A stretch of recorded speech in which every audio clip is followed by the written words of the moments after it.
Hello, everybody. I hope you had a wonderful Labor Day weekend and, more importantly, here, a wonderful start to the college football season. Games from Thursday to Monday. Who doesn't love it? And, of course, Tuesday, it's after 1 o'clock here in the Central Time Zone. So it is time to look at the official Week 2 AP poll. If you enjoy this video, you want to comment below about who you think should be ranked higher, should be ranked lower, shouldn't be ranked at all, should be ranked, I don't know. Maybe you want to throw some crazy opinion out there. Be sure to leave it in the comments section below. And as always, be sure to like and subscribe. Now, looking at the AP poll as we officially get it set up here, not a big surprise to anybody, of course, Alabama getting a 55-0 shutout win over Utah State. They are going to be still the number one team in the country. The mix-up starts to begin with Georgia at number 2, coming off a 49-3 win, just an absolute bludgeoning of Oregon. They absolutely deserve to be number 2 to me because you look at Ohio State at number 3. They played Notre Dame. They did not look impressive against Notre Dame. Yes, they had some starting receivers out, but that offense did not look as good as advertised. And then you look at Michigan. Michigan, the big jumper, a 4-spot jump for the Wolverines. You blow out Colorado State. Everyone around you looks iffy, okay, not good at all, depending on the team there. They're number 4. So 2 SEC teams, 2 Big Ten teams in the top 4. And, of course, number 5, Clemson, with a 41-10 win over Georgia Tech. That, folks, it didn't feel like it. If you watch the game Monday night, you'll know what I mean. It was 14-10 in the third quarter, and everything that could have went Clemson's way did, and they capitalized on it. That's what great teams do. That's what you have to do. You're given an opportunity, you take care of it. They did it, but man, that game was a struggle to watch for both those teams. We did get to see Cade Kennedy for a minute, though. He looked good. I don't know how long Clemson's going to suffer with DJ as their quarterback. We'll have to see there. Number 6, Texas A&M in the game. Only Aggie fans and Bearcat fans probably watched. Texas A&M a 31-0 win over Sam Houston State.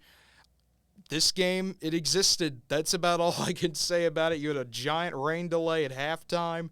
A&M cruises to a 31-0 win. Just nothing really of substance here. Haynes King, I mean, he looked okay. Threw 2 interceptions, though. You've got to clean that up.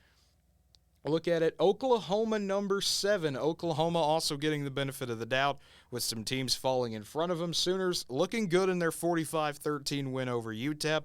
Notre Dame falling to 8. Only 3 spots down for an 11-point loss on the road. That seems about fitting for where we think of Notre Dame. I was thinking maybe they would fall to 9. But when you're this early in the season, that truly means nothing right now. Baylor does take that number 9 spot. Like I said, I thought Baylor would flip Notre Dame. That did not happen. The Bears getting a 69-10 win over Albany. And the other big jumper, USC, a 4-spot increase. Trojans are top 10 just in time for a Saturday night showdown with Stanford. Going to be a big one there. Caleb Williams looked great. Defense looked great. Everything looking good so far for USC. As we move down into the 11 through 20 range, if my mouse can cooperate here with me, Oklahoma State had a 58-44 win, looking like the Oklahoma State of old. Good offense, not so great defense. Yes, they were blowing Central Michigan out, but they kind of let the Chippewas hang around longer than they should have, and they get rewarded with only 1 spot jump. Probably could have been higher if they go ahead and blow Central Michigan out. Then at number 12, we have the biggest jump, Florida. They were unranked last week. They're number 12 this week. What changed? Oh, just a little upset of Utah, who was at the time number 7 in the country. Anthony Richardson looking great. Gators looked great. Defense stepped up when they had to. 29-26, Florida getting the win. They are rewarded with that number 12 spot. Utah right below them at 13. I love the consistency here. Florida just beat Utah, so they get the spot right above the Utes. That makes sense. That's perfectly fine to me. Michigan State, Miami, both moving up a spot. Spartans now 14. Hurricanes now 15. Both of them handling business. Michigan State, though, a little tight game with Western Michigan for a while. Don't let that 35-13 score fool you. And Miami with a 70-13 win over Bethune-Cookman. I get that it's Bethune-Cookman, but still, 70 points in a home opener. Nice start for Miami in the Mario Cristobal era. Arkansas making a nice jump. They're up to 16. They beat Cincinnati. Big win for the Hogs. They needed this to start the season off on the right foot.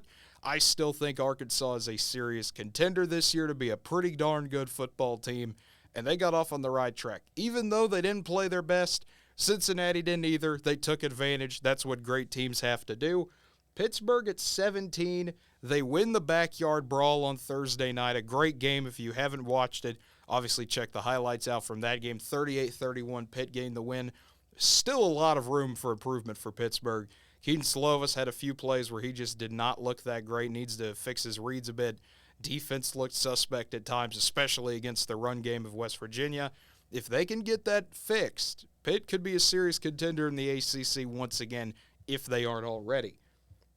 You look at the other ACC team, though, in this little section, NC State at 18. And what did I tell you, everybody? I told you East Carolina would play them tough. I said they would cover. I said they would win. They did not win. I was wrong about that.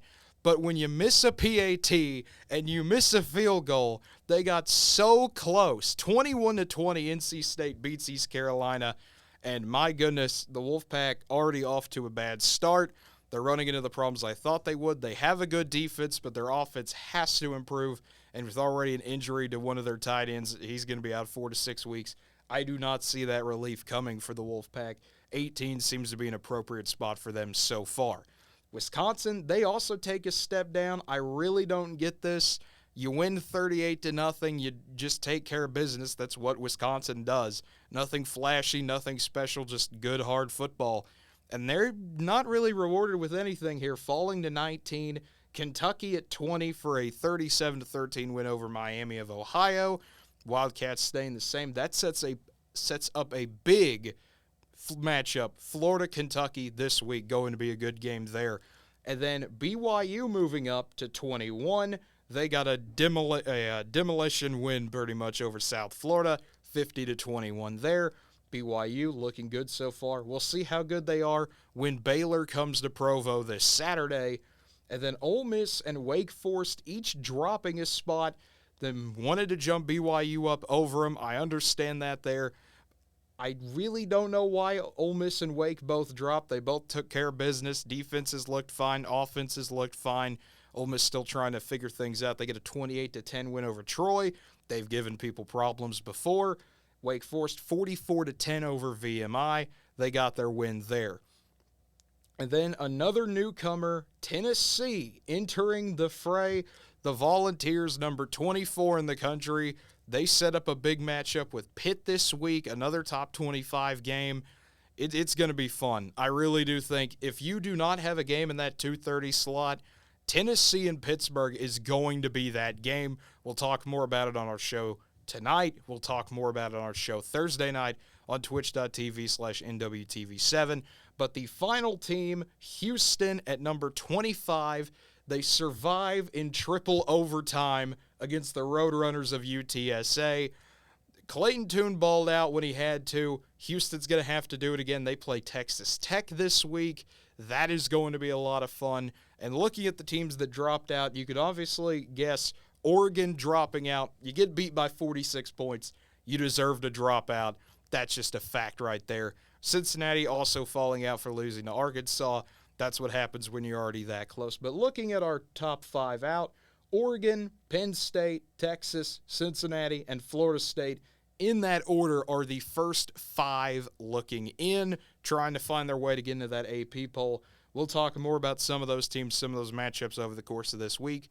So, as always, thank you for tuning in. Just a little AP poll, quick reaction video there. If you want to hear more, tonight, that is right, tonight at 6 o'clock, twitch.tv/NWTV7.